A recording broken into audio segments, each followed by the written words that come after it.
really high demanding, intense periods of cognitive work, that might not be the best time to be going really, really hard on their physical training.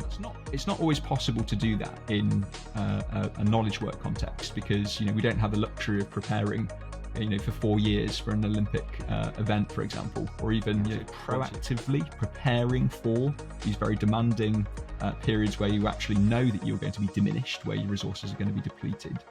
Can be really helpful.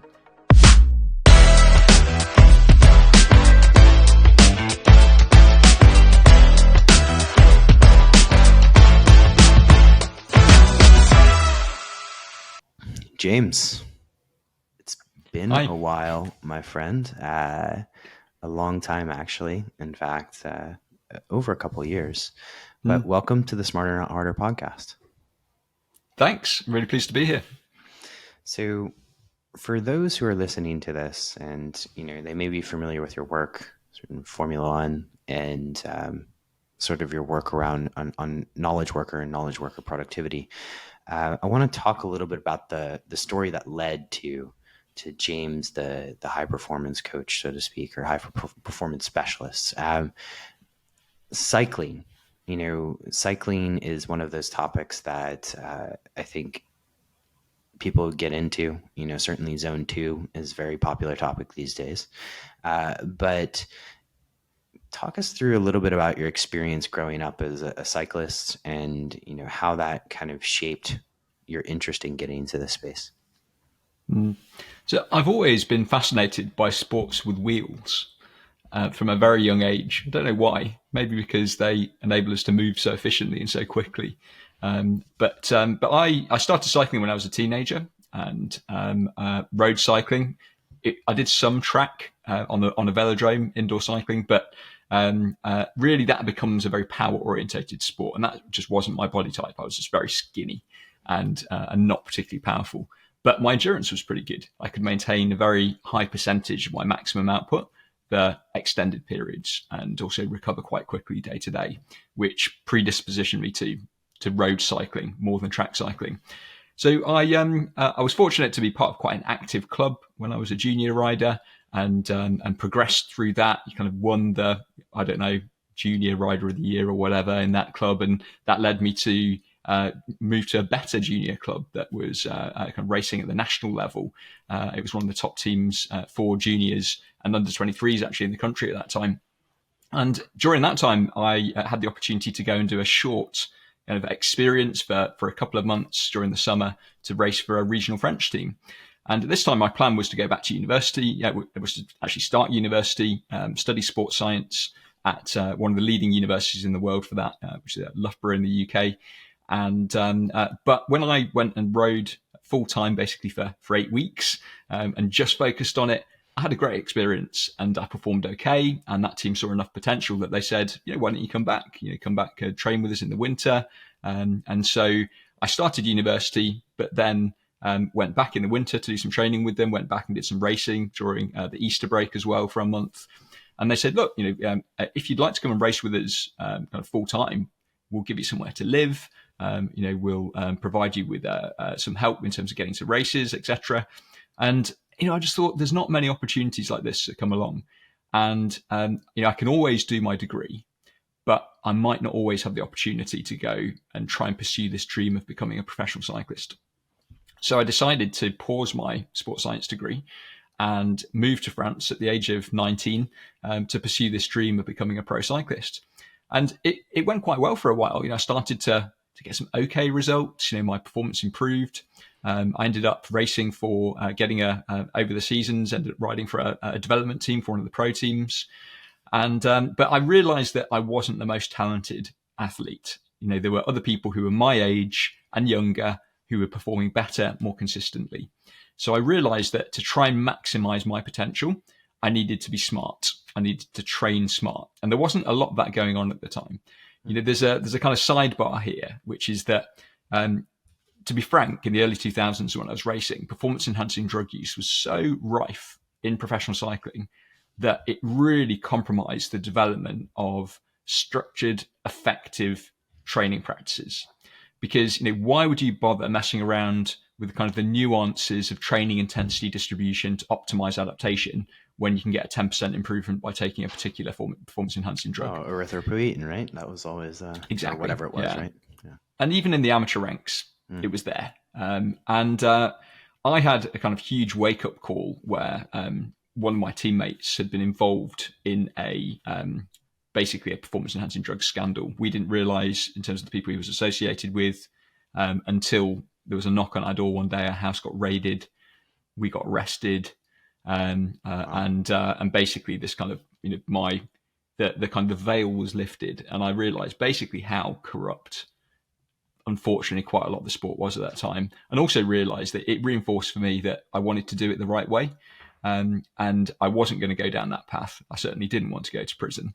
And so really doubled down on what I describe as this scientific approach to training, which didn't really exist at a broad scale, even though there were some fantastic people doing some great work. The idea of using a power meter in training was unheard of. I was the only rider on my team with a power meter. And a lot of them didn't even use heart rate monitors. It was like, just go by our sensations. It was... And like contrast today, I think everybody has a power meter. Everybody has, heart rate monitor. Every amateur pretty much has one. Yeah. And, we were riding full time, and no, I was the only one. And they were like, what do you do with this thing? But anyway, suffice to say, along that journey, people started to come to ask me for advice and ask me kind of how to use some of this technology, because they saw me starting to improve. But it did get to a point where I realized, what, I'm not going to have a good career in this sport. So I decided to quit, go back to university, studied sports science, and eventually ended up setting up my own coaching business, like many other failed athletes. But most of my clients, while I worked with some elite and professionals, were amateurs. And we were living in London at the time. These were knowledge workers, so management consultants, finance professionals, people working in the technology sector who worked 80 hours a week and decided they wanted to race 100 miles at the weekend. And so this transition from sport to business started to occur when I became really curious about the knowledge workers' days. Initially, because unless I could account for the load associated with their working life, I couldn't plan their physical training effectively.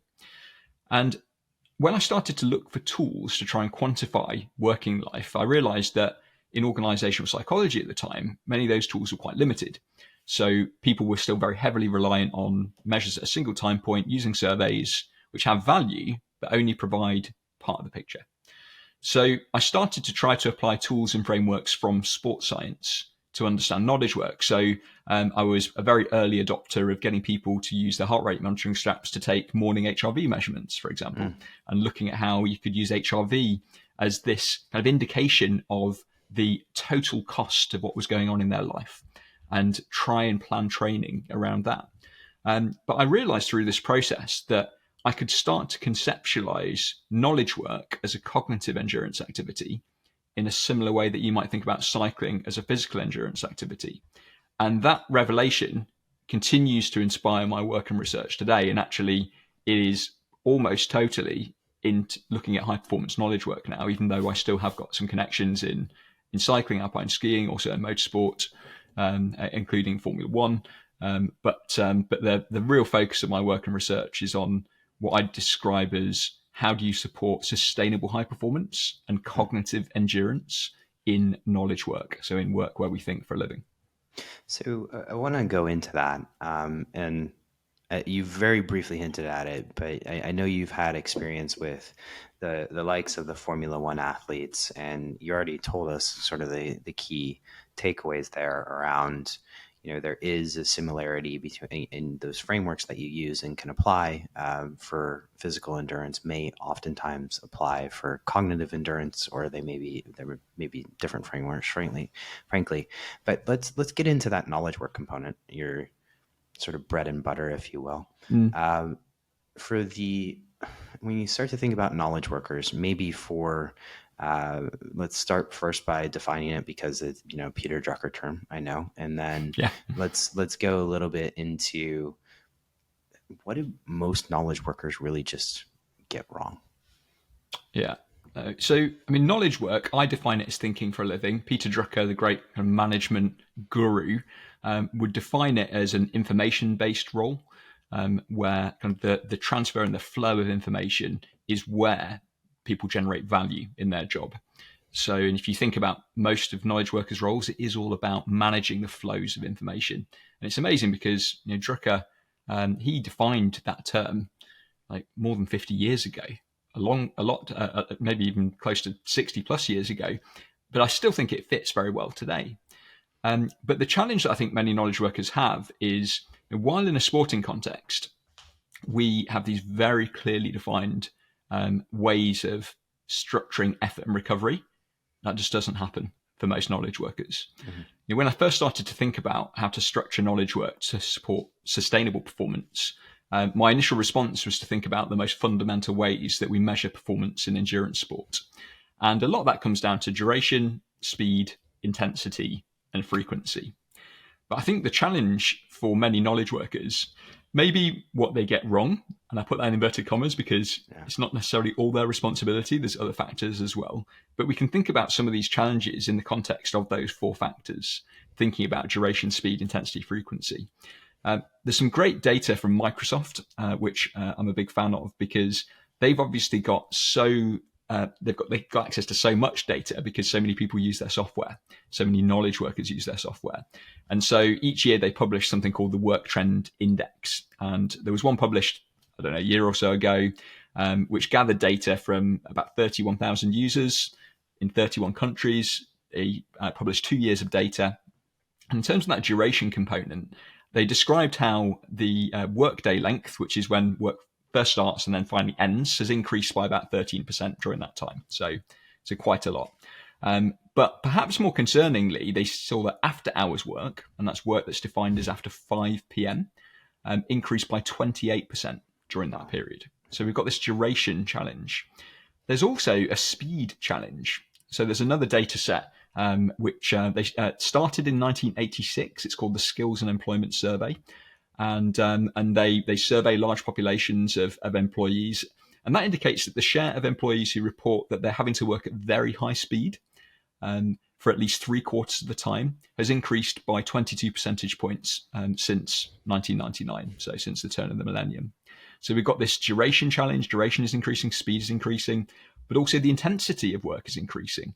That same survey found that the proportion of employees who strongly agree that their job requires that they work very hard increased from 30% to 46% during that same period.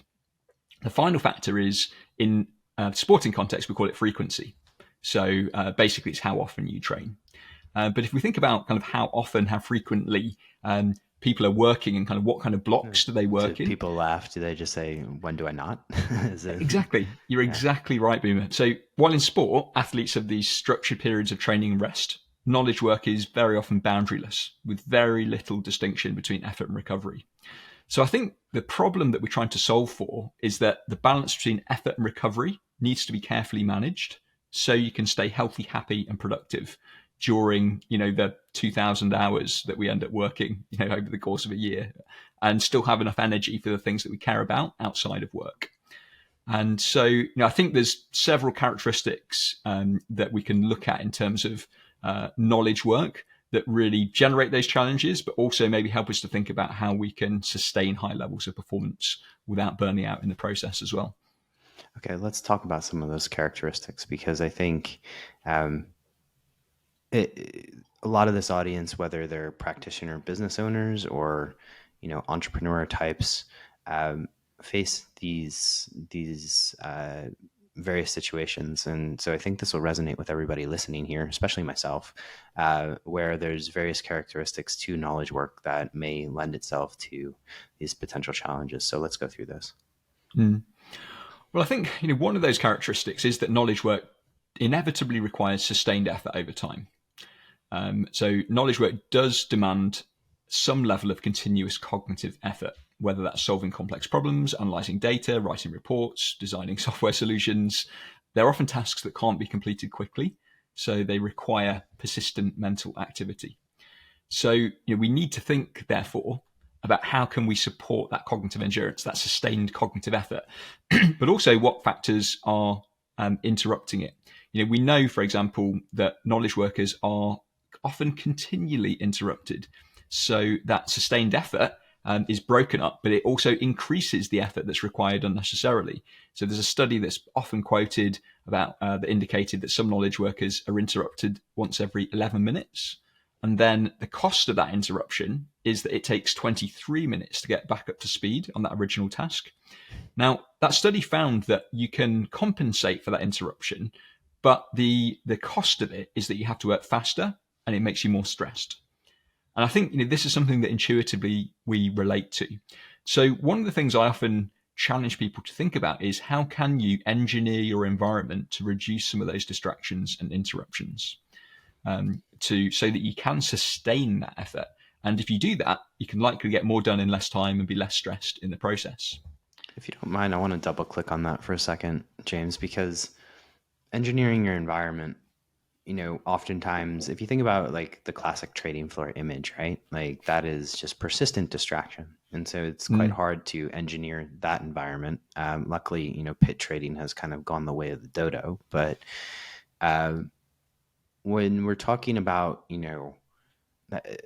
a trading floor environment, that's one type of environment. Now work from home has become soup du jour, so to speak. Mm-hmm. How would you, in those kind of contexts, both of them, maybe almost opposite, look at structuring an environment? So I think the solution, in my view, is to try and make it as good as you can and try to avoid as much as possible these unnecessary distractions and interruptions, accepting that there's inevitably going to be some. So an example of that would be when you're working on something that doesn't require email, close that email client down because it's just too tempting to go and check those messages. You can switch off notifications. There's a reason that little notification icons are round and red. It seems that our attention is drawn preferentially to objects that are round and red for a variety of different reasons that evolutionary biology might provide a perspective on. But switching those round red notifications off can be really helpful. I also encourage people sometimes to think about whether they even need Wi-Fi. Is there a way that you can assemble the materials you need for a work block before you actually go into that work block and then switch Wi-Fi off to, again, create that friction that's going to help you to avoid distraction and interruption?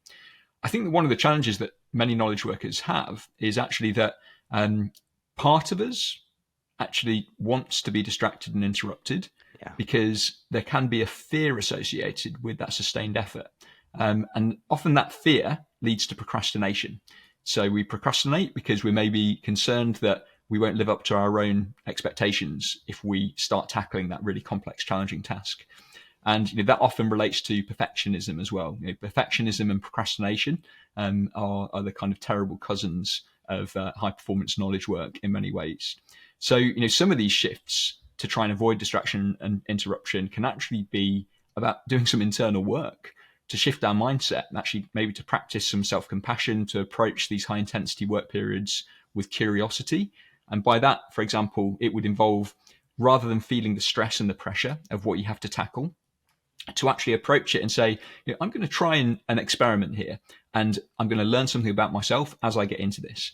And actually, even if I find the specific piece of work that I'm tackling difficult, I'll learn something through that difficulty, rather than see it as this period of time where we're going to succeed or we'll fail. Because I think, again, when we are distracted and interrupted, our attention is broken, we can end up beating ourselves up. And unfortunately, then when we feel bad, we want another hit of dopamine to make ourselves feel better, so we'll distract ourselves even more. And I think one of the challenges I see in the well-being and performance space that's maybe accelerated since we last spoke a couple of years ago is that I think there's been this rise of what I would call this kind of well-being and performance asceticism or kind of zealotry. And this idea that we I love it. Need to optimize everything. And, there's this idea of cheap dopamine. And, I'm a bit distracted. I look at Instagram and, there's like this guru in my ear telling me that I'm never going to achieve my goals. And, I'm eroding vital portions of my brain. And because James, I'm you need a 3-hour morning routine in order to make all of this happen, right? Exactly. Maybe I'm distracted because I didn't start the day with an ice bath, but we won't go down that rabbit hole. But my point is that beating yourself up isn't going to help. And that's why I talk about this importance of self-compassion. But also, back to an earlier point, try and making your environment as good as it can be. Because one of my challenges with this notion of optimal performance and optimizing is that there's a challenge that we can end up only performing well in an optimal condition. And life doesn't work like that. And so you talk about Formula One, for example, and everyone's like, oh, Formula One drivers, they've got their personal chefs and their private jets. And, they assume that they're kind of living and performing in this optimal environment. They're not. They're changing time zones every week. You can have the best jet lag plan in the world. They're still going to struggle with sleep sometimes. Often they're having to turn up and perform when they don't feel optimal, but they can still turn it on.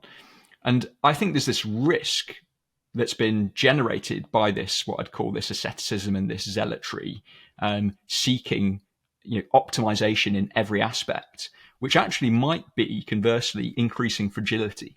We might actually not be creating sustainable high performers. We're actually setting ourselves up to be more fragile because suddenly I'm in an office and I can't concentrate because there's a bit of noise around me.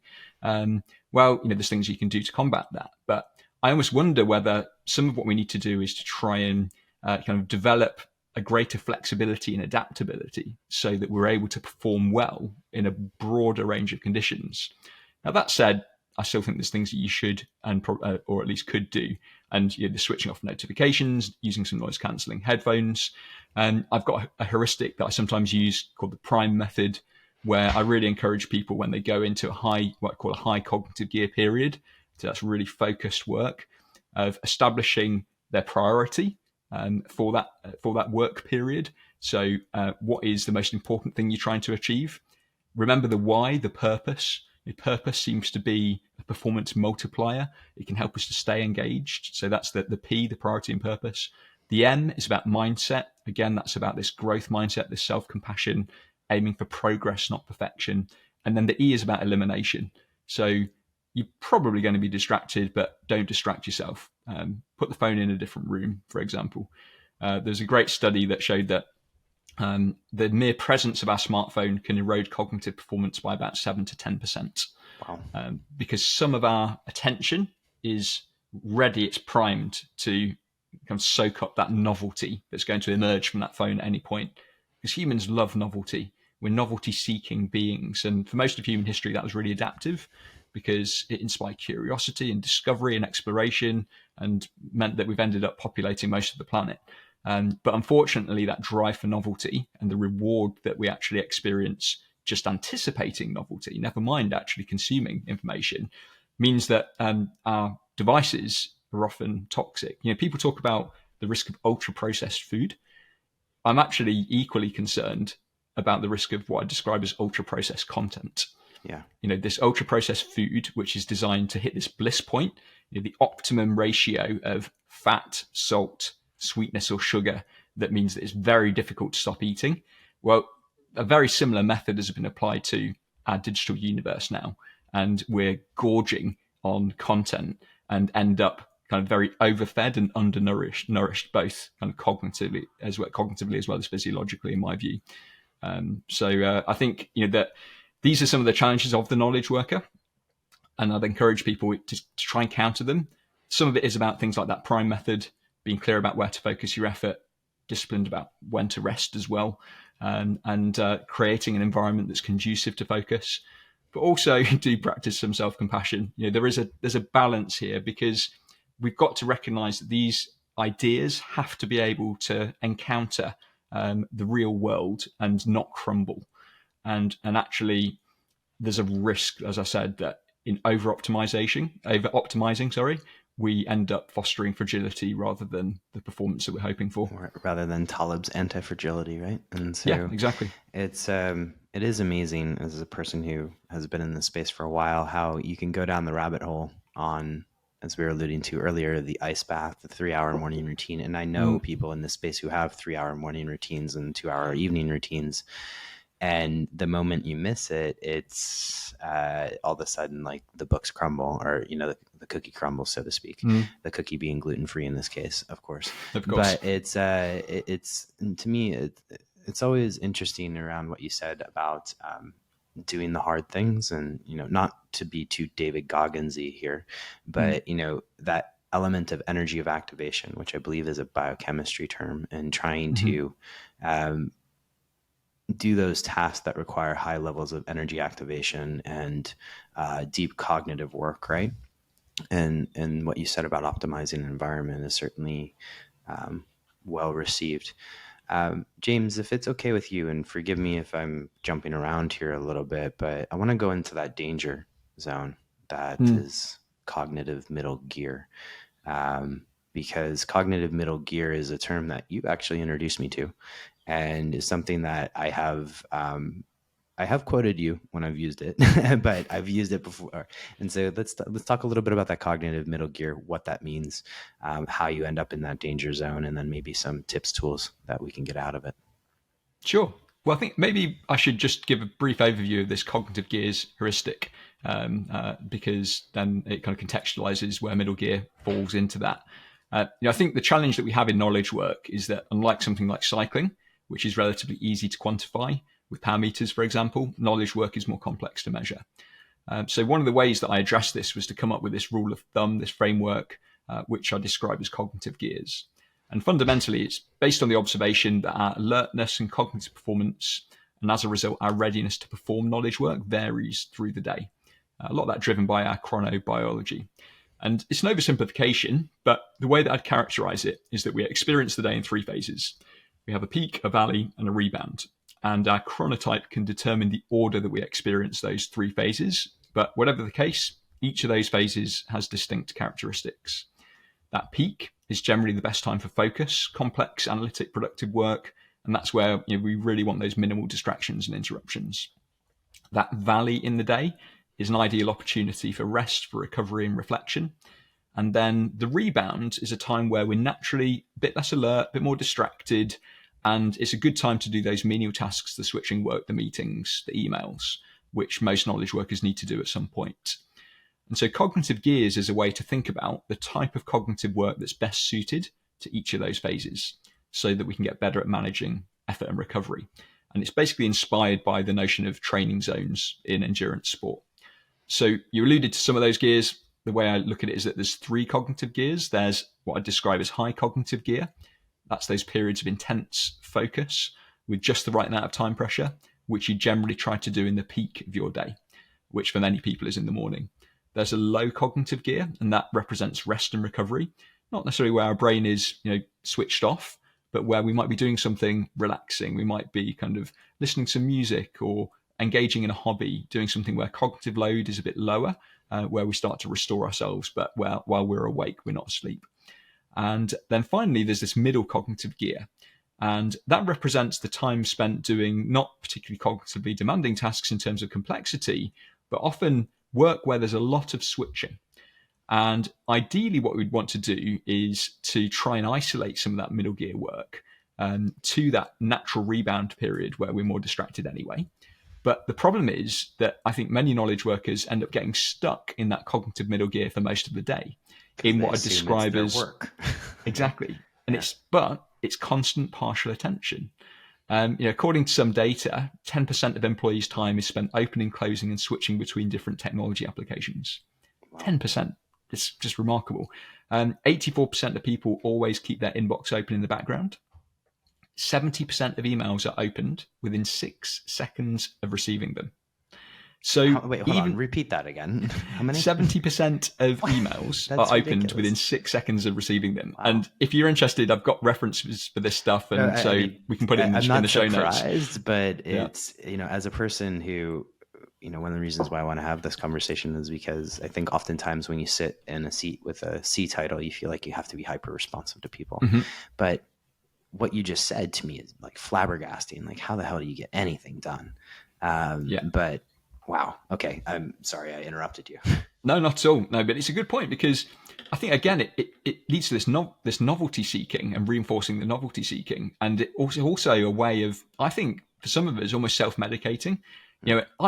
I'm definitely guilty of this. And so, if I'm I've been writing up my PhD thesis, for example, and some of that is difficult and it's really dull, actually, quite a lot of it sometimes, particularly when you have to do, boring things like make sure all your referencing is correct and whatever.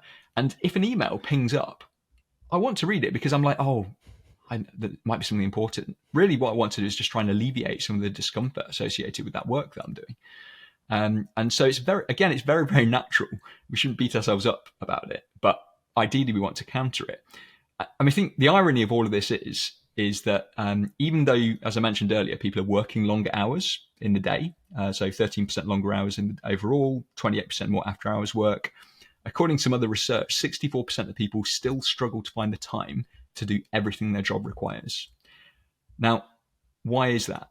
68% of those people in that same study said that they don't have enough uninterrupted focus time during the workday. So we're working longer, but actually I think we're working dumber rather than smarter.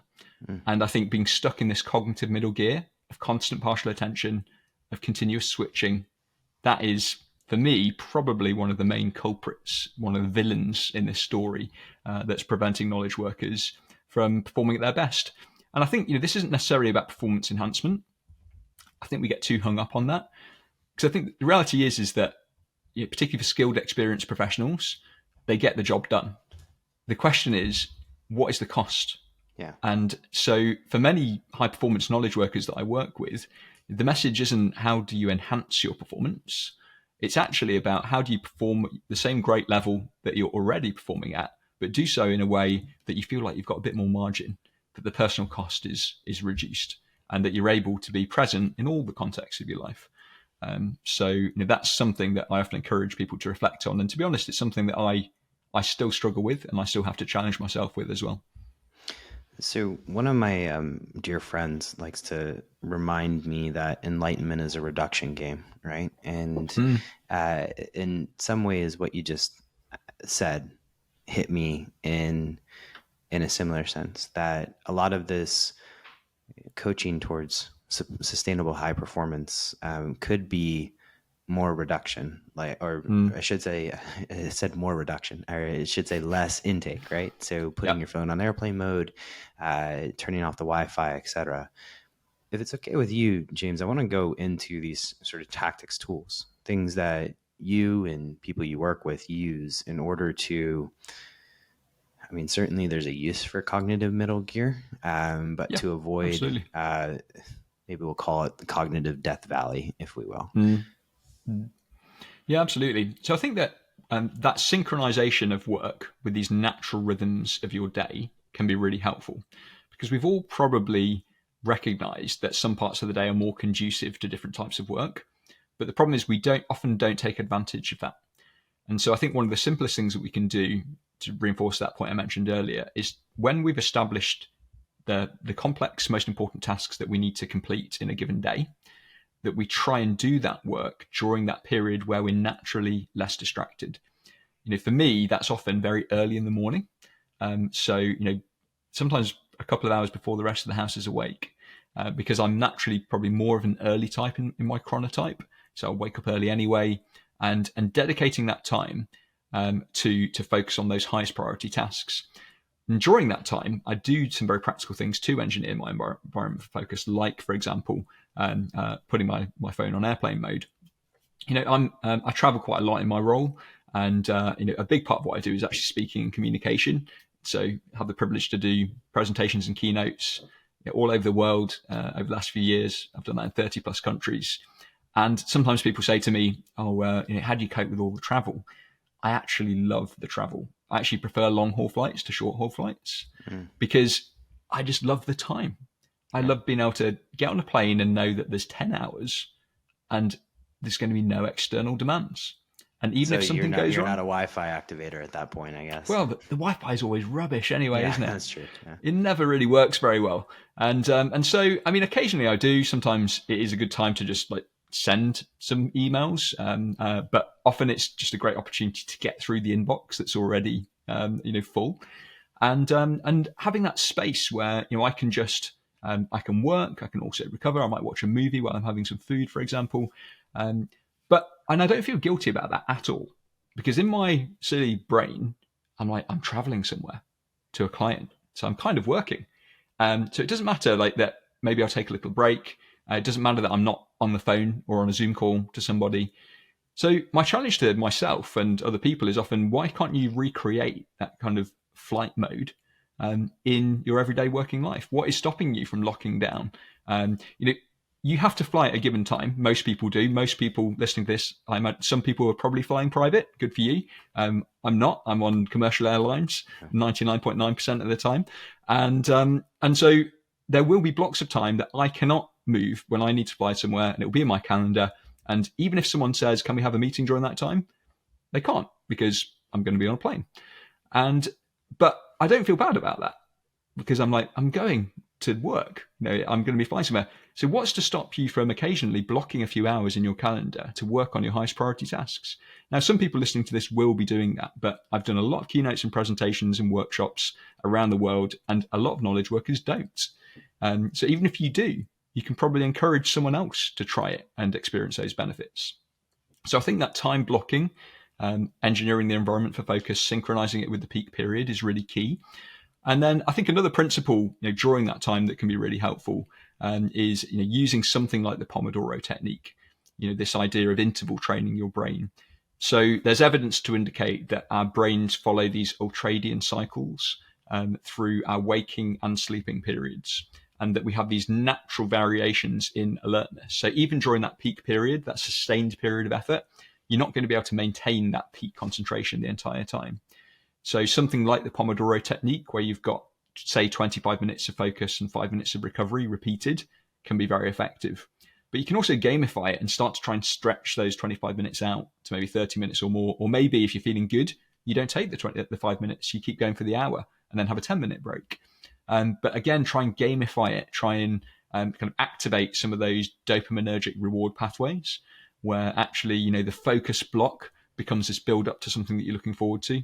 For me, it might be a nice kind of double espresso or a piece of chocolate, or maybe it's something that I do want to have a look at. I quite enjoy using social media, LinkedIn, for example, and I'll go and, see what my friends are up to there and see who's kind of promoting their new book or where they are in the world, and kind of read something about that. So I think we need to kind of be open to kind of the distractions, but do it in a healthy way, in a kind of focused, in a way that doesn't mean that it leaks into the entire day. And then I think with that middle gear, how do you reduce time in that middle gear? Well, I think meetings are often a good example of middle gear work, because you are switching, your attention is kind of divided. I think one of the challenges is, though, that we're often not present in meetings, and so we end up not really taking advantage of them fully. So there was a study published in HBR a while ago where they looked at 76 companies, and they reduced the number of meetings, or the amount of time spent in meetings, by 20%. And as a result of that 20% reduction in meetings, people saw a 26% improvement in productivity and a 35% reduction in stress. So it just shows you straight away that a lot of those meetings probably weren't needed anyway. Of course. There was another interesting study done, where just a case study with one leader who was able to massively reduce the number of meetings that they did just by being more present in those meetings. So I think for middle gear, even in this switching work, for me, again, it's about emphasizing quality over quantity, and not switching unnecessarily. Don't multitask in the meetings, be present. But to reduce middle gear work, I also encourage people to think about whether they even need a meeting at all. There's evidence to indicate, again, from Microsoft, because they can see how many meetings people are booking, and apparently the number of meetings people are taking is increased by 153%. Is this like pre-COVID, post-COVID sort of thing? Yeah. And then overlapping meetings, so being double booked, increased by nearly 50%. Yep. And so you're peering right into my schedule, James. So let's talk a little bit more about this. I'm listening closely. Yeah. Do you need the meeting? There's a flow chart that I often share with people, because sometimes I share a flow chart. I used to share this little cartoon, which I saw, which was a group of people standing around looking pleased with themselves, and it said, congratulations, that meeting could have been replaced by a single well-worded email.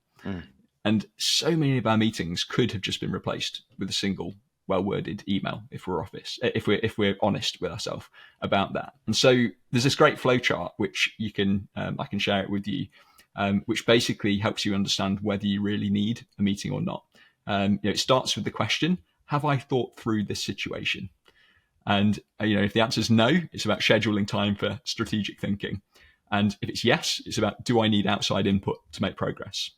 If the answer is yes to that, it's, does moving forward require a real-time conversation? If the answer is yes to that, it says, does this necessitate a face-to-face meeting? And if the answer is yes to that, then schedule time for the meeting.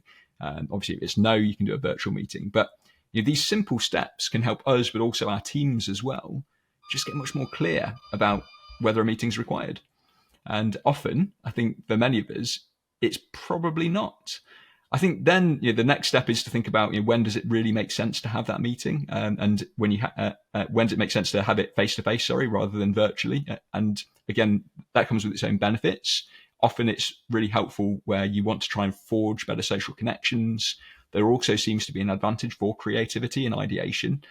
This kind of what some people call, Michael Arena, who's a researcher on this, calls it the discovery advantage, where you meet in person.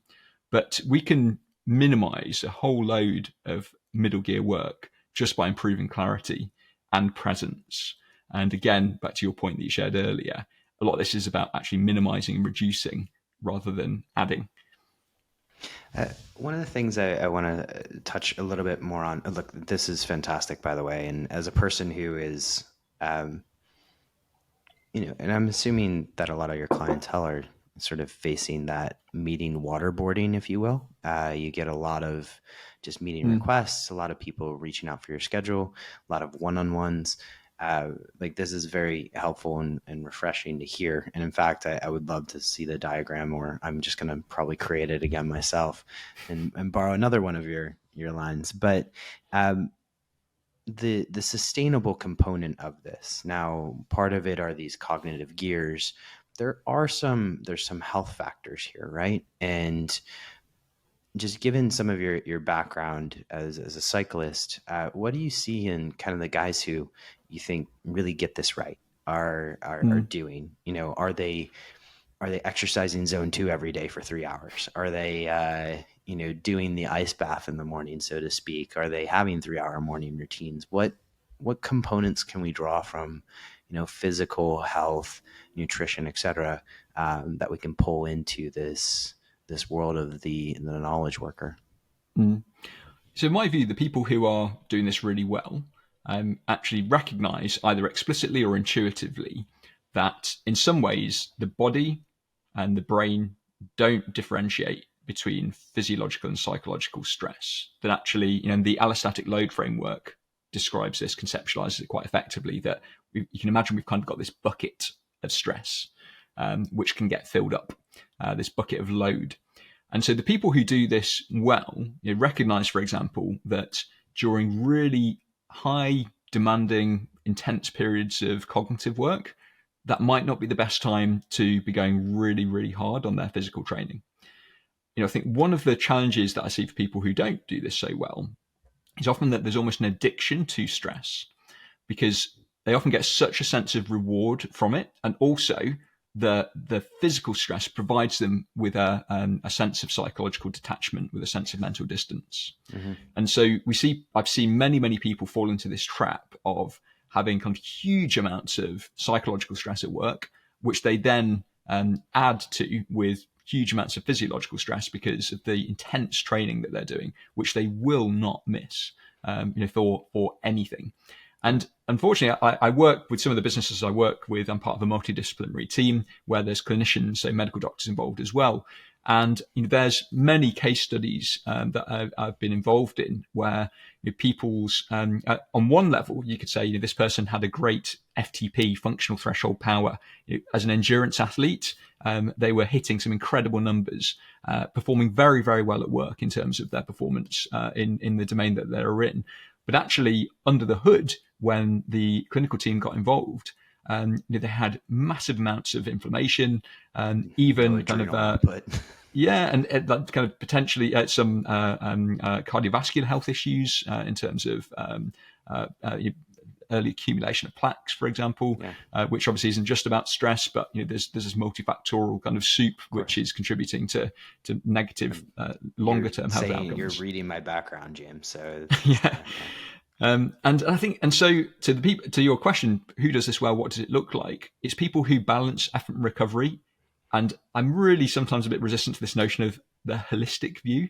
But in this case, they do look at it holistically because they recognize that you can't do everything all the time.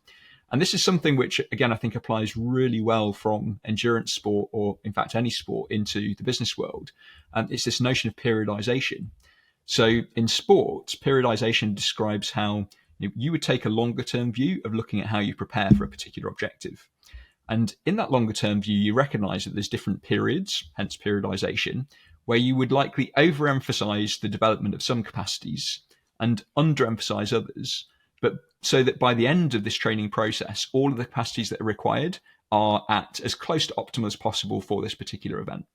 Now, it's not always possible to do that in a knowledge work context, because we don't have the luxury of preparing for 4 years for an Olympic event, for example, or even once a year for a world championship. But I still do think we can look at our work life and even perhaps our personal life in a more seasonal way. I think the challenge again with this hyper optimization approach and the idea of the optimal daily routine always is that on. it's always on, and it assumes that we're able to achieve a level of consistency that I think is unrealistic for many people. Whereas the people who do it well, even people who are very committed amateur athletes as well, might say, okay, if someone's in the financial services, for example, there's going to be periods of time where in a deal cycle, they recognize that it is ridiculous to think that they're going to be able to maintain a high level of physical performance. But what they actually end up doing is they end up preparing and kind of creating a reserve physiologically, recognizing that when they go into this very intense deal period, that their fitness will get worse, their psychological stress will increase. But by preparing and then down regulating on the training side, overall that stress bucket doesn't start to overflow. They'll also do things like recover really effectively afterwards. And so this idea of periodization, of also proactively preparing for these very demanding periods where you actually know that you're going to be diminished, where your resources are going to be depleted, can be really helpful. And so they're some of the things that I see working well to counter some of the challenges that I see in knowledge work. So James, I want to just touch on, because I have my own working hypothesis here on this, but I wanted to hear your feedback. For somebody like a person who owns their own business, the classic entrepreneur, or let's say you're in a high growth tech startup, which is very much blitz scaling, and you have to meet VC demands and all of this stuff, right? There's this image of hustle culture and like go, and not switching off. In those instances, when you're training, what does training look like for somebody like that? Do you take the view that for the next 5 years, I'm just going to do yin yoga all the time?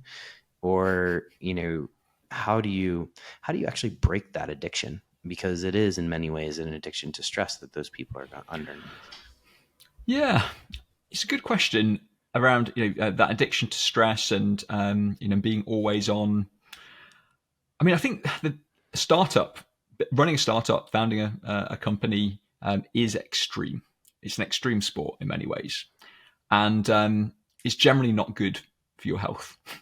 Yeah. And I think there's an argument that you're never going to be able to remove all of the health risks associated with it, just because of the extreme nature of what you're doing.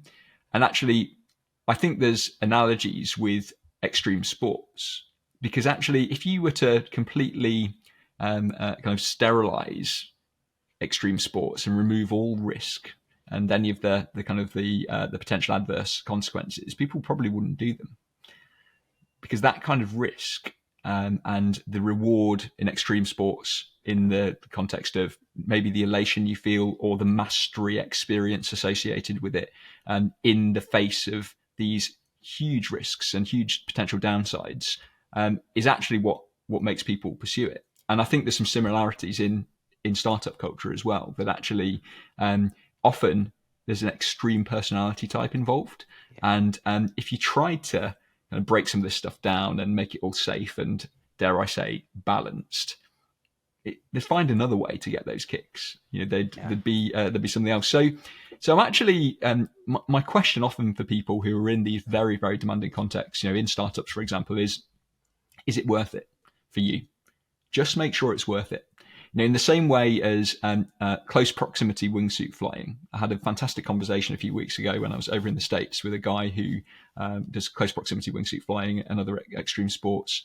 It's a branch of kind of base jumping if people want to kind of go and have a look into it. But and we had this great conversation about making sure that it's really worth it, because that sport is insanely dangerous in terms of the risks associated with it. But people still do it because they've decided that the reward is really worth it. And often the people who do these very extreme sports are some of the most thoughtful and considered people.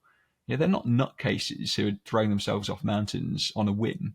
They do meticulous preparation. Absolutely. Is crazy. Incredible. Right? Yeah. And in the same way, I encourage startup founders in particular to just make sure that they're going into it with their eyes open, and to kind of say, make sure that the costs are worth the experience that they're having now, and also obviously potential gains in the future. But we know so many startups fail. Yeah. It's got to be worth it in the moment. You've got to be getting some kind of reward out of it, because you can't avoid it. That said, I think there's some things you can do to mitigate. And as to your question around physical activity in particular, I think that, again, I'd encourage people to build just a base of what I describe as just simply moving more. One of the challenges of startup life, and in a knowledge work context, you're going to probably be at a desk for a lot of the time, even if you're fundraising on planes probably, or in cars for quite a lot of the time. So can you just build a foundation of trying to increase your daily activity and limit sedentary time, even if that's just as simple as setting an alarm so you're moving around a bit between meetings. Shifting video calls to walking meetings is a game changer for many people. It can create a huge difference, because it's not just about the movement. If you can get outside, it's also about getting some light exposure, which is really helpful. We know there's a dose-response relationship between how bright our environment is and how alert we feel.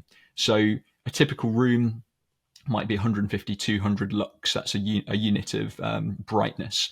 1 lux is equivalent to how much a single candle would illuminate a surface 1 meter away. And outside, just after sunset, sunrise, or sunset, on a clear day, you'd expect it to be about 500 lux. So 20 times or more what you'd get inside. And so it's got this alerting effect. It can reduce your reliance on stimulants, as well as helping to stabilize your circadian rhythm.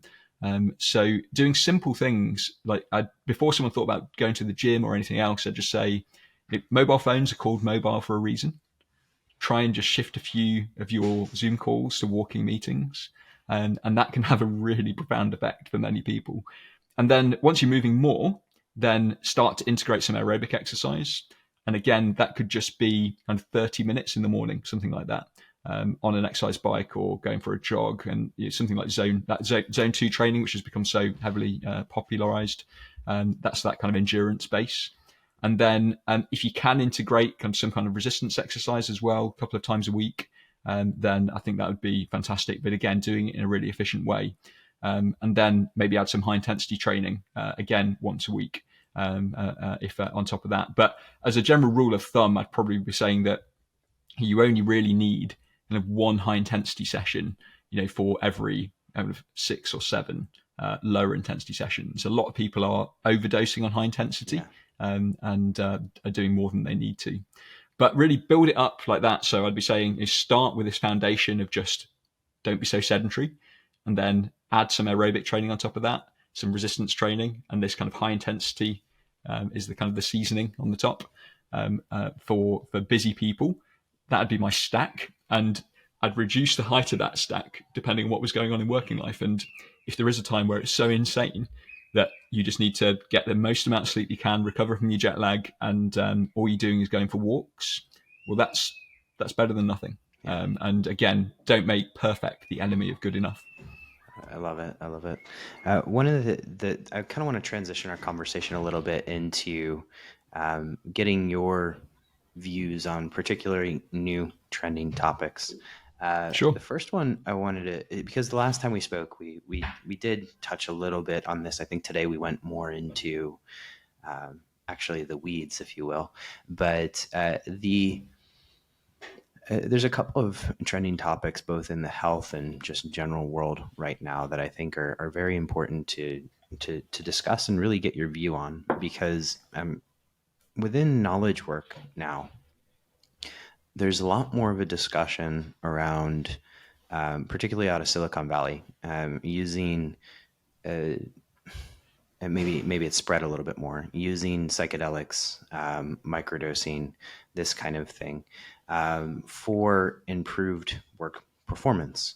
Mm-hmm.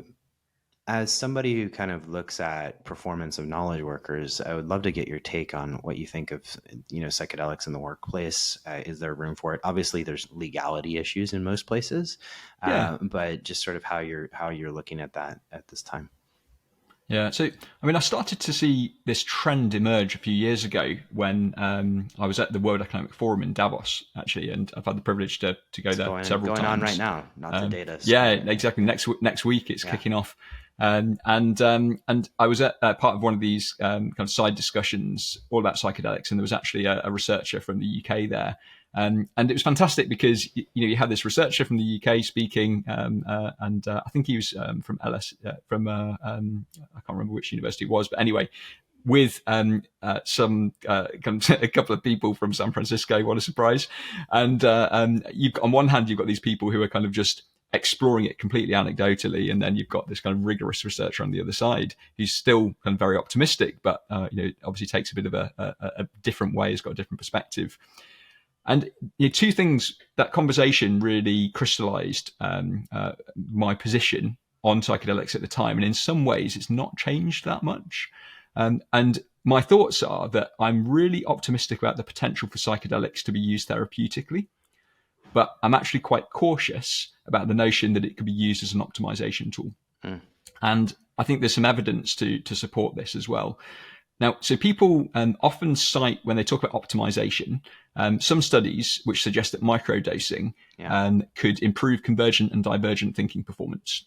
And there was a study published a couple of years ago that found that based on non-blinded microdose of psychedelic truffles, in this case, they called it in the study.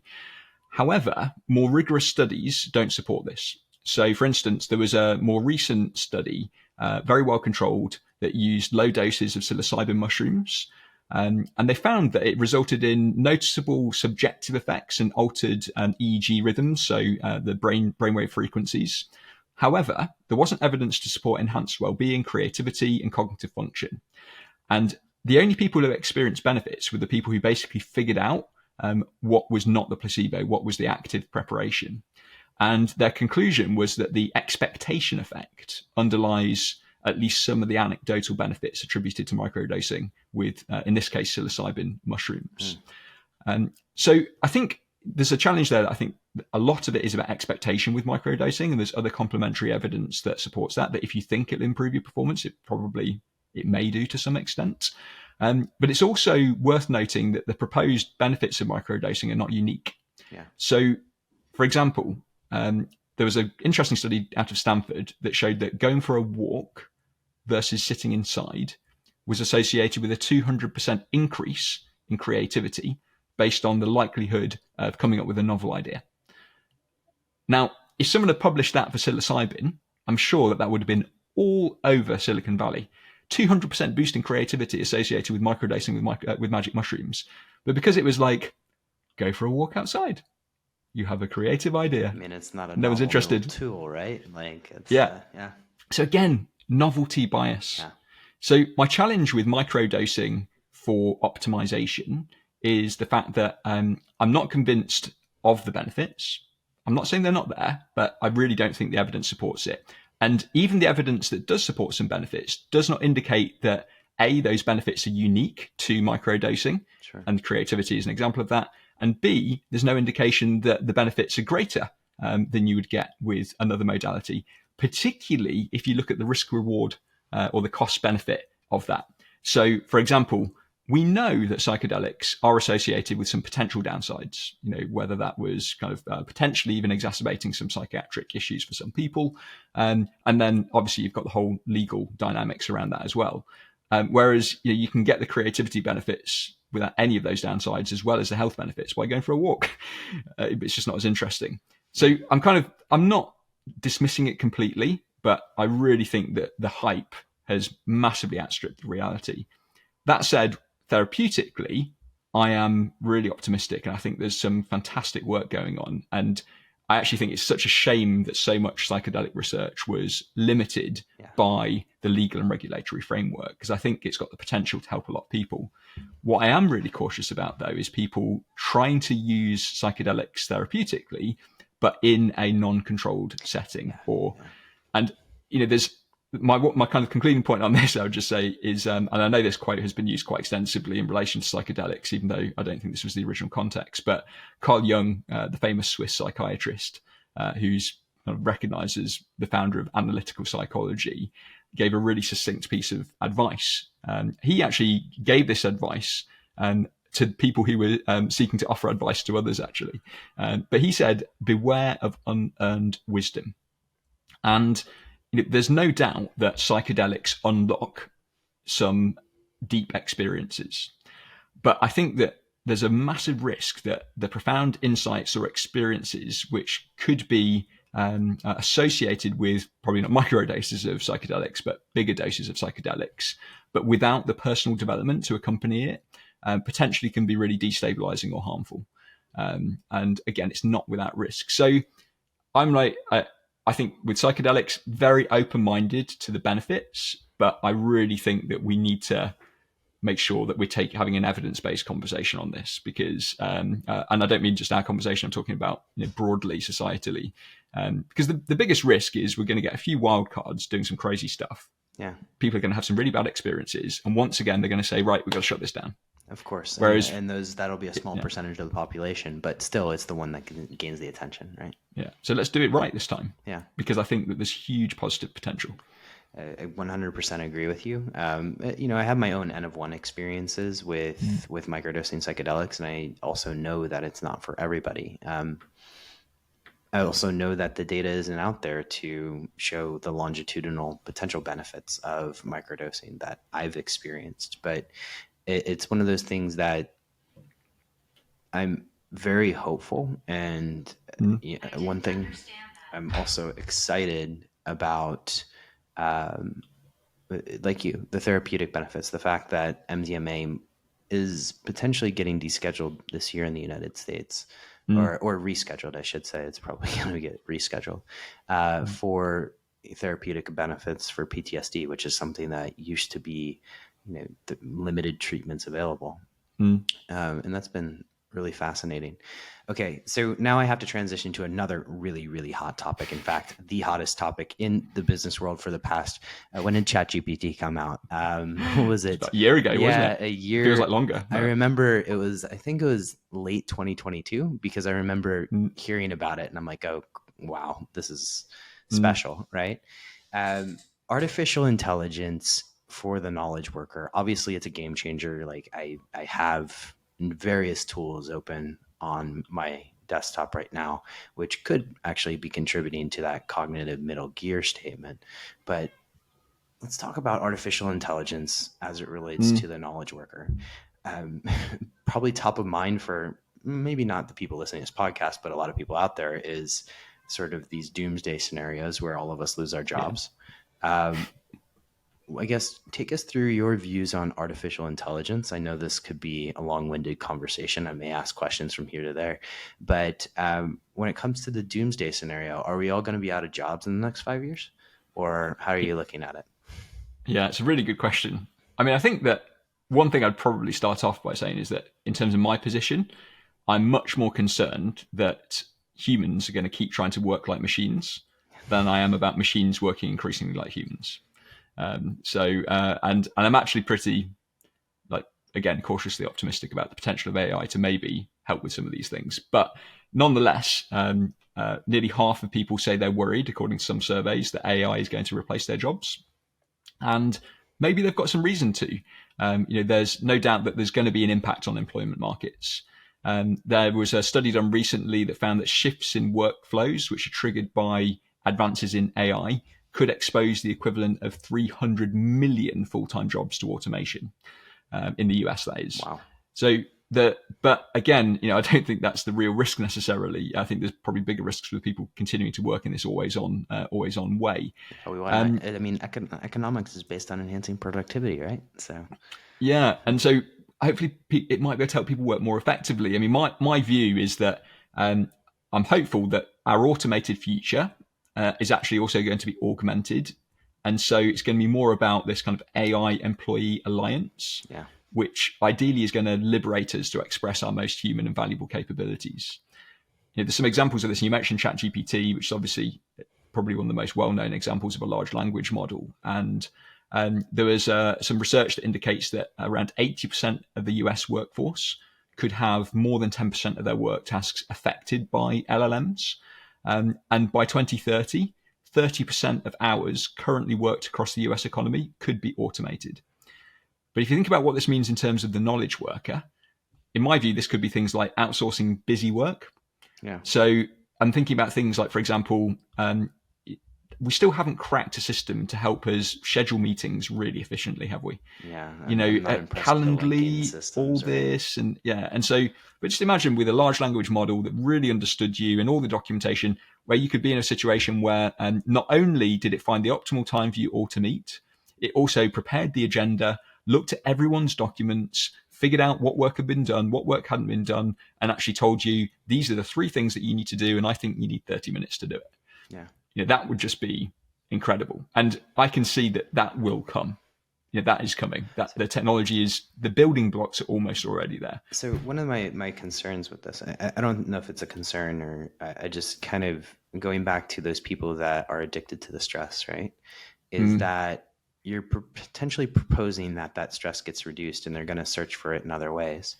Now, are we just going to have a massive productivity enhancement of people and they're just going to continue to work the same amount or more, right?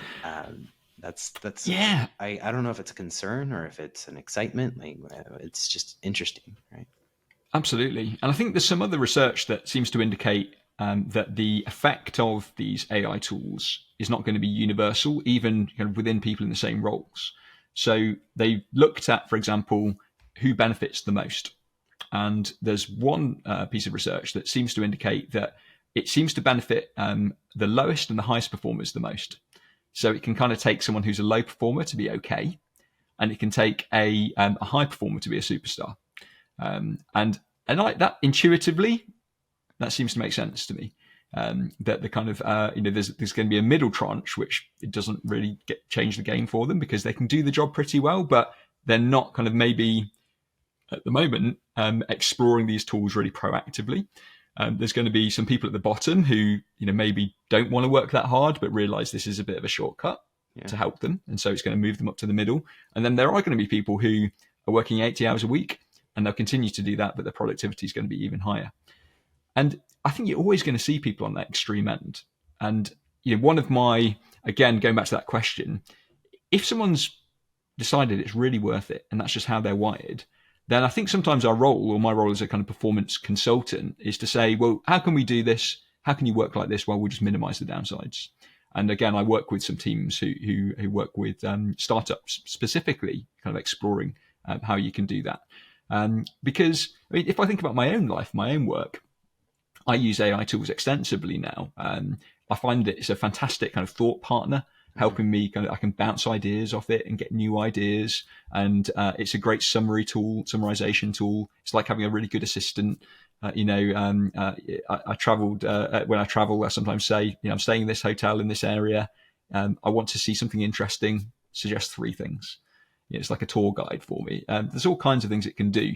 And I like having a busy life.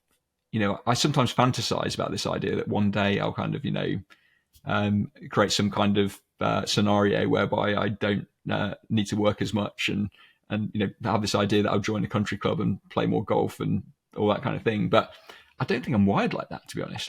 I'm kind of, and some would say it's addiction, but actually, I think it's actually about passion. It's about passion for what I do.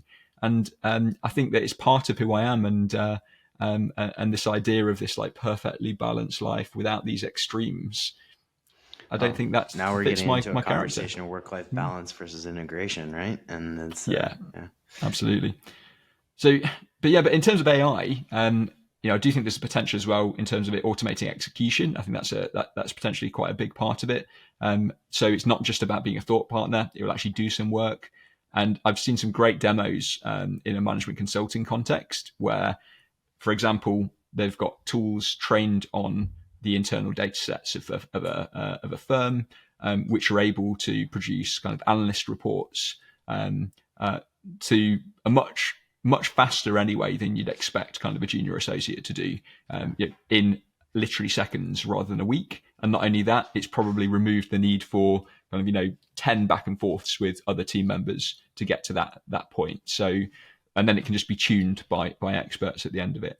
I think the challenge with that is, if we can do all the junior associates work with AI, then how do junior associates ever learn what they need to become the experts that tune it at the end? But that's another question, I think.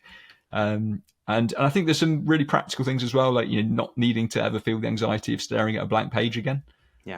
Is fantastic. And so my hope is that we can use these extra hours to foster more human ways of living and working. And I think if we do that, the effects could be transformational. Of the people who report already using automation tools in their work, 79% of those people say that they're more productive. And you talk about economically, there was a piece of research that said that in the US, across 5 major sectors, they could experience gains of $468 billion annually from optimizing knowledge workers' time with dedicated focus periods. There's some other research not related to AI, but it suggests that providing opportunities to rest effectively during the workday could increase performance by 26%. That was Gartner looking at something called proactive rest. Again, simply providing time for adequate sleep could address the estimated $411 billion cost to the US economy of people not sleeping enough. And employers seem pretty eager to do this. Again, I think there was a Microsoft study that suggests that 70% of people would like to delegate as much work as possible to AI to lessen their workloads.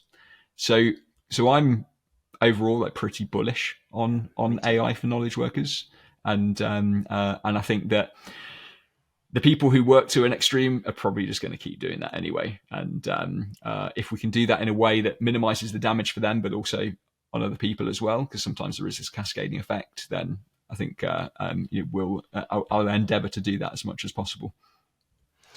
All right. Artificial intelligence is basically a whole podcast episode in itself. Yeah, but I definitely. As a person who, we can get into tools because I geek out over tools, and in many ways that could be one of those distractions that we talked about earlier, right? Is the tool switching. There's one last topic I wanted to talk to you about, James, and it's actually something that I know occurred to you very recently, past couple of years.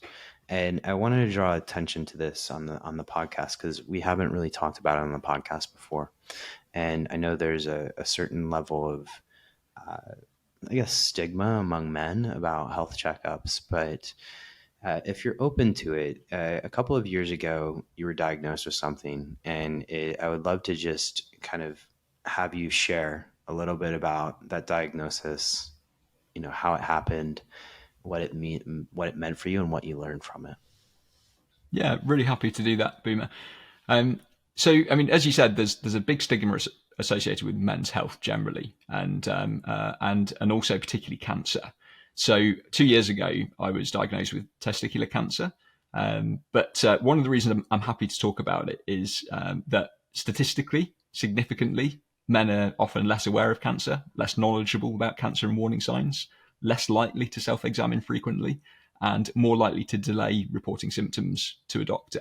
And ultimately, sadly, that plays a significant role in contributing to the fact that men are actually 60% more likely to get cancer than women and 70% more likely to die from it, which is just shocking. So 2 years ago, just over 2 years ago, I was doing my normal self-exam. So my mother had breast cancer twice and thankfully recovered from that. But for women, self-examining like breasts is obviously really helpful in terms of early detection, looking for lumps. And so my mum, kind of being the embarrassing but kind of character that mums sometimes can be, would always be like telling me and my friends, boys, check your balls, girls, check your breasts. And I was like, oh gosh, please, mum, shouldn't be talking about balls with my friends, testicles. Anyway, but did the trick, that message that she instilled in me. So ever since being a young teenager, I'd always been doing self-exam on my testicles, on my balls. You can find out how to do that online. Anyway, I'd probably been a bit more aware of testicular cancer because of Lance Armstrong as well, and being a cyclist. So one day I'm kind of doing my normal kind of self-exam post-shower, and I felt like a little lump kind of on what's called like the apex of like one of my testicles. And I mean, it's crazy, isn't it? Because I know all this stuff, I've shared all these stats, and my initial reaction was to ignore it and explain it away. I was like, I'd actually done a long bike ride. I was like, I've probably gone down a pothole. The saddle's like giving me a bit of an impact. It's probably a bit of inflammation. Like, yeah. But, something told me straight away something wasn't right. So when I felt it, I kind of got a second opinion from my wife. Very unromantic, but she was like, James, you need to call the doctor next day, because this was at the end of the day. This is in the evening, and she's like, call the doctor. So I woke up in the morning, and she's like, call the doctor as soon as they open. And I was like, and I didn't, and I was here like flipping procrastinating, even though I know all this stuff. And but anyway, she basically just nagged me that day all morning until I called. So I didn't delay. I called the next day after I'd found this lump, as soon as possible. But those hours of procrastination were ridiculous in many ways. But anyway, I ended up going to the doctors. They actually booked me in for an ultrasound straight away. Is the way they did it. They were like, look, if you found a lump, all I'm going to tell you is you've got a lump, so we might as well book you for an ultrasound.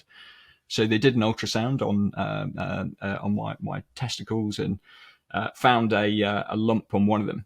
And but the funny thing was, is in the exam, like, they didn't say anything. They were just like, oh, there's maybe something there, and we'll get back to you if there's an issue. Anyway, I got a call that same afternoon, and they said you need to go to hospital.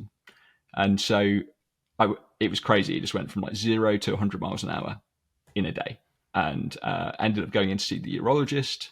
And then they were concerned enough that they booked in a surgery, and ended up having a surgery called an orchiectomy, followed by chemotherapy, because it was quite an aggressive form of cancer. The kind of type of tumor cells which were in that mass. But because I caught it early, I only had to have one round of chemotherapy. So I still lost all my hair, all that kind of thing. It was quite an aggressive chemotherapy. It's a treatment that was actually developed by some researchers in Cambridge, where I live, Cambridge in the UK, that is. And so it was hard enough, surgery and chemo, and all the kind of brain fog and stuff that went along with that. But thankfully, it hadn't spread, and I've been able to make a complete recovery. 2 years later, I'm absolutely fine. And talking about optimization, I monitored my testosterone levels before and after, and they've completely recovered. And but it is a topic that's associated with a lot of stigma. I mean, to be frank, I feel a bit awkward having said testicles 12 times in the last 5 minutes on a podcast.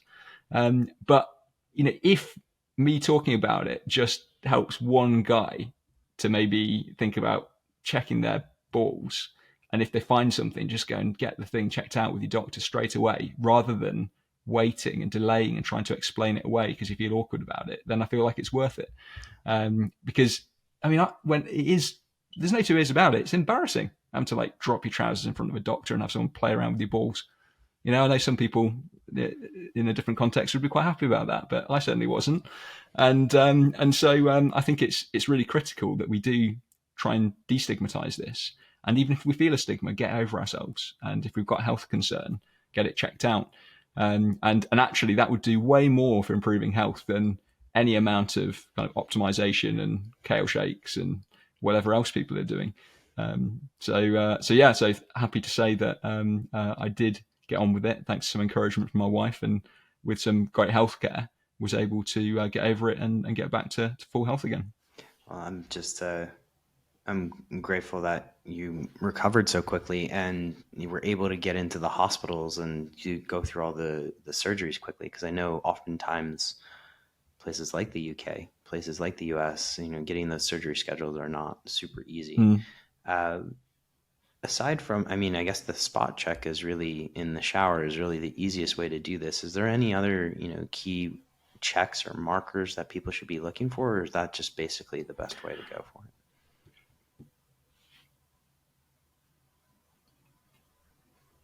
Did I lose you there Oh, for a sorry, second? your connection broke up a little bit there for Yeah, some reason. sorry. Yeah. So, Um, so, do you want me to just answer the question? yeah, go for it. Yeah. So, I mean, in terms of your question, what can people do other than kind of doing a self check when they get out of the shower? Then looking out for things like abdominal pain or kind of soreness, or basically looking for changes. If you go online, there's a charity called Movember, which they have got some good information about men's health more broadly, mental and physical health. Obviously, if you're in the UK, there's resources produced by the NHS. I'm sure there'll be something similar in the US, which explain kind of symptoms to look out for.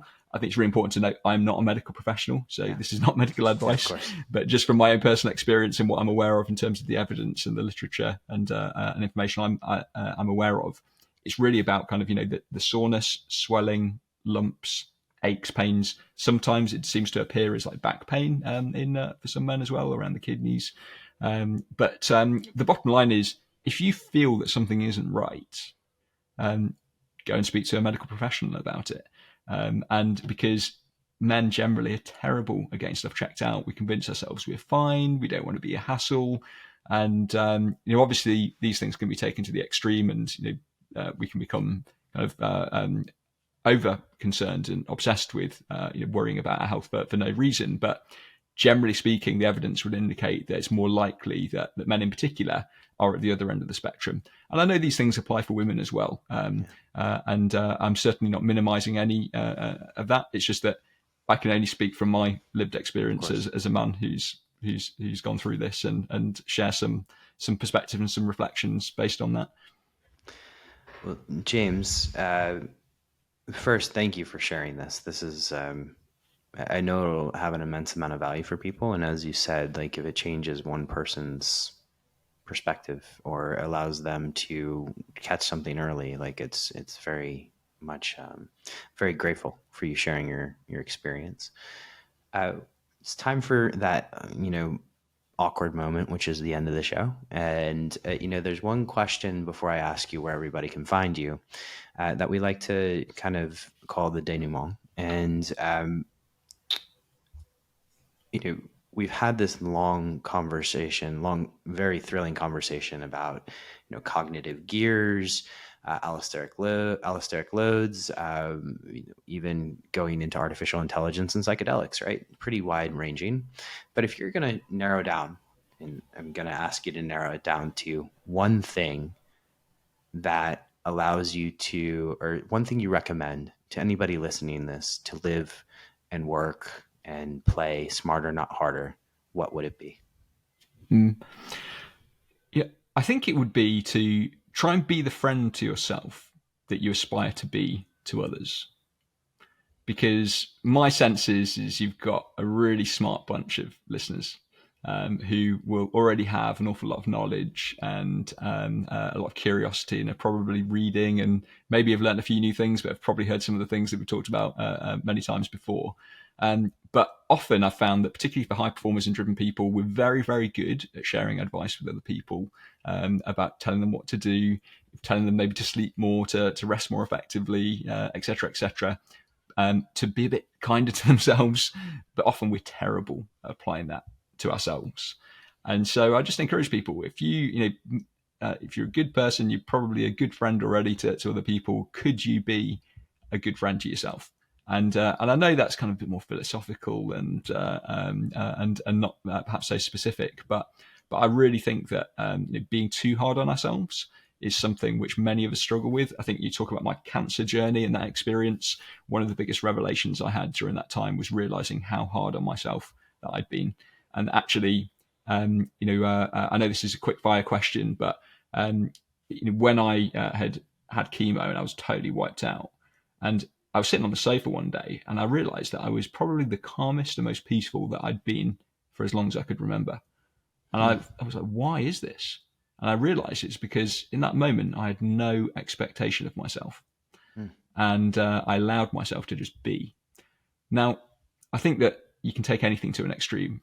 It wouldn't be helpful for me to live like that forever, because actually, the drivenness, the passion, the perseverance, driven by this deep sense of purpose to try and make a difference in the world, and working harder as a result of that is part of who I am, and part of, I'm sure, many people's experience on this who are listening to this podcast. But trying to balance that self-compassion, being a friend to ourselves, with and recognizing that can fuel that impact that we make, that drive, even to extremes sometimes, and being able to have the flexibility to actually shift between those states, I think is really critical. And trying to be that friend to ourselves might just be a helpful kind of North Star and thinking tool that allows us to maybe improve that relationship and that agility, to be able to switch between being on when we really need to, and then finally being able to switch off and relax when we want to. Beautiful. Very, very well said. Well, James Hewitt, it's been a pleasure catching up again. Where can people who are listening to this, who have learned probably so much from this conversation, where can they find out more about you, your work, and what you're up to? So I'm pretty active on LinkedIn. So if you're on LinkedIn, use that platform. Please go and follow me there. And I share quite a lot of thoughts on this kind of content regularly there. I've also got a website and a newsletter. So you can find me at jameshewittperformance.com. And then there's a link to the newsletter there also on my LinkedIn profile as well. And every couple of weeks I send out a newsletter with kind of a summary of the things that I'm thinking about.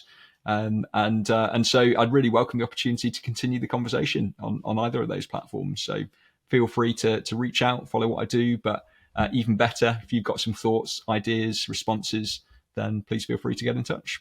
Awesome. Well, James, absolute pleasure as always.